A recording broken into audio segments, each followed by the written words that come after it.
नमस्कार. आपण घेतला हा 1 किलो आवळा धुवून आणि पुसून, त्याच्यासाठी घेतली अर्धा किलो मिश्री लोणचं बनवायसाठी त्याचं गोड, आणि अर्धा किलो घेतलाय हा गुळ. आपल्याला आता हे खिसून घ्यायचे, सर्व आवळा खिसून घ्यायचा आहे.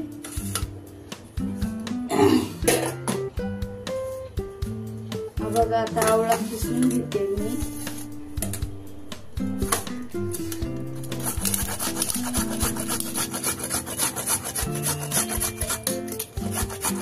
आपल्याला असाच खिसून घ्यायचा, अशा मोठ्या चाळणीवर असे मोठे लच्छे आले पाहिजे त्याचे.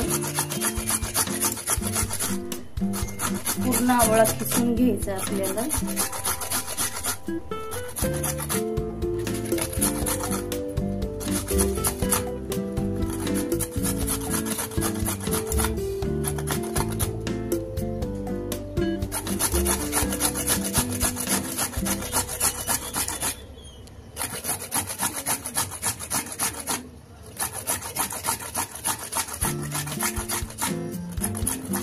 असा खिसून घ्यायचा आहे आपल्याला, असाच पूर्ण आवळा खिसून घ्यायचा आहे. चाळणीवर आवळा आपला आता पूर्ण घासून घेतलेला झालेला आहे.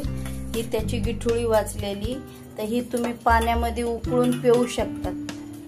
चांगली पाण्यामध्ये उकळा आणि हिला फेकून नाही द्यायचं, पाण्यामध्ये उकळून पिऊ शकतात. आता आपल्याला हे बनवायला चालू करायचंय.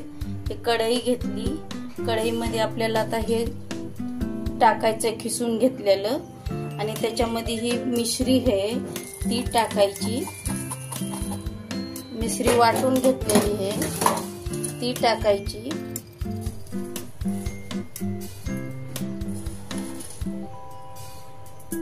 एक लेयर याची मिश्रीची द्यायची आणि एक लेयर याची द्यायची. आता गॅस चालू करते मी. सगळं आपलं टाकून झालेलं आहे. आता बनवायला चालू करायचं आपल्याला आवळ्याचं लोणचं, गोड आणि आंबट आणि तिखट. हे टाकलेलं आहे. आता सर्व मिश्री पण टाकून दिली. त्याच्यामध्ये तुम्ही थोडी अद्रक खिसून टाकू शकतात. तुमच्याकडे सूट नसली तर सूटची पावडर, थोडीशी लवंग टाकू शकतात.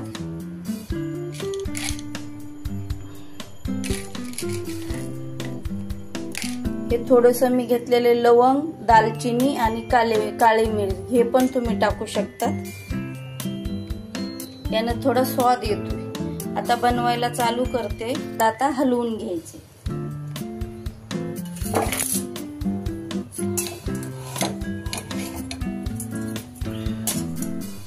आता बघा कसा रंग आलेला आहे याला.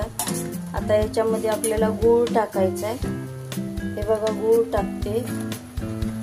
हे बघा गूळ टाकून दिला याच्यामध्ये.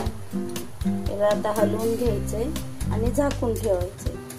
थोडं याला होऊ द्यायचं आपल्याला. आता गूळ टाकलेला आहे मी.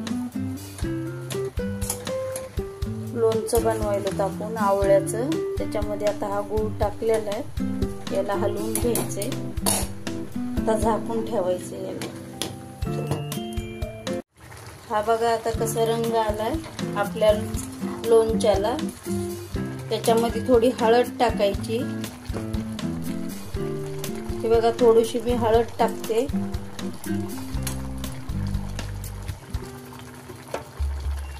थोडं मीठ टाकते. हे बघा सफेद मीठ घेतलंय मी थोडस. हे बघा थोडं काळं मीठ घेतलंय. हे बघा थोडी काश्मीरी मिरची टाकायची. तुम्हाला टाकायची तर टाका, नाही तर तुम्ही टाकू नका.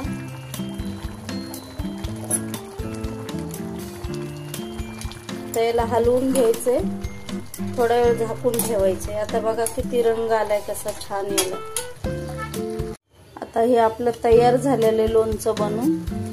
आपल्याला याच्यामध्ये थोडी इलायची पावडर टाकायची. याच्यामध्ये थोडी इलायची पावडर टाकायची.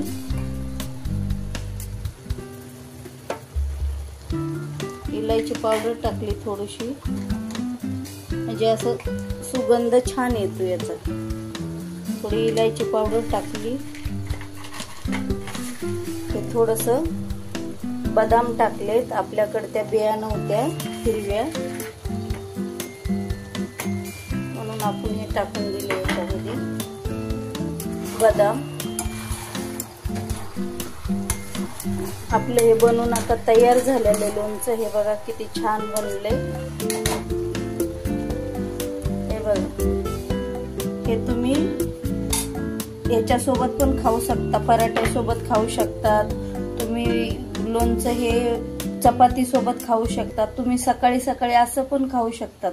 आणि कशी वाटली माझी रेसिपी नक्की मला कमेंट करून सांगा. माझ्या चॅनलला सबस्क्राईब, लाईक, शेअर करा.